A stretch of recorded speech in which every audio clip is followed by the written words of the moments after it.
வணக்கம் நண்பர்களே, இது நம்மளோட டே 6. இன்னைக்கு சென்னைக்கு வந்திருக்கோம். ஸோ இன்னைக்கு அதனால வெளியே போகலான்னு சொல்லிட்டு ரெடி ஆகிட்டு இருந்தோம். இன்னைக்கு நம்மளோட அவுட்ஃபிட் இதுதான், black colour t-shirt plus green colour baggy. பின்னாடி வந்து நிற்கிற வேற யாரும் இல்லை, என்னோட ஃப்ரெண்டு ஜெஃபி தான். நம்ம எங்கே போகணும்னு சொன்னாலும் ஆள முன்னாடி வந்து நிற்பாப்ல. மச்சான் அவனுக்கு ஒரு டீ வாங்கி கொடுக்குறேன்னான்னு சொன்னா போதும், ஒரு நாள் ஃபுல்லாக ரேபிட்டோ வேலையை பார்ப்பான் நம்மளுக்கு. இப்படி போகிற வழியில ஒரு நல்ல ஸ்பாட் கிடச்சி, அப்படியே ஒரு டீயை போட்டுட்டு ரொம்ப நாளாக என் மச்சான் சொல்லிட்டு இருந்தான், வாடா மச்சான் டவர் பார்க் போகலான்னு சொல்லிட்டு. இப்போதான் வந்து பார்க்குறேன் இவ்வளோ பெரிய டவர் பார்க் இருக்குன்றதே. மச்சான் இதெல்லாம் கம்மி, உள்ளவா உனக்கு மெயின் கிளைமேக்ஸே காட்டுறேன். காலில் அடிப்பட்டவன் வந்து காதலில் அடிப்பட்டவன்லாம் இங்கே தான் வந்து பாடுவான். நான் சொல்றதோட நீங்களே அதை கேளுங்க. நீ நடந்தால்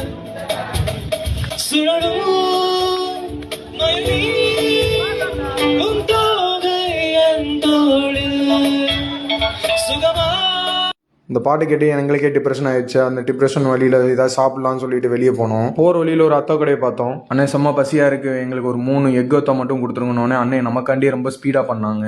அண்ணன் போகிற இன்க்ரீடியன்ட் பார்த்தா உங்களுக்கே டெம்ட் ஆயிரும், அந்த மாதிரி எங்களுக்கு டெம்ட் ஆயிடுச்சு. அண்ணே கொஞ்சம் வேமா ரெடி பண்ணோன்னு வேமா ரெடி பண்ணாங்க. அப்புறம் ஒரு வேலையாக அத்தோவை கைப்பற்றியாச்சு. பசியில் எத்தனை ஸ்பூன் உள்ளே போகுதுன்னே தெரியல, அந்த மாதிரி போயிட்டு இருந்துச்சு. அவ்வளோதான் நண்பர்களே, இந்த டே அப்படியே இதோட முடிச்சுக்கலாம்னு சொல்லி முடிச்சாச்சு.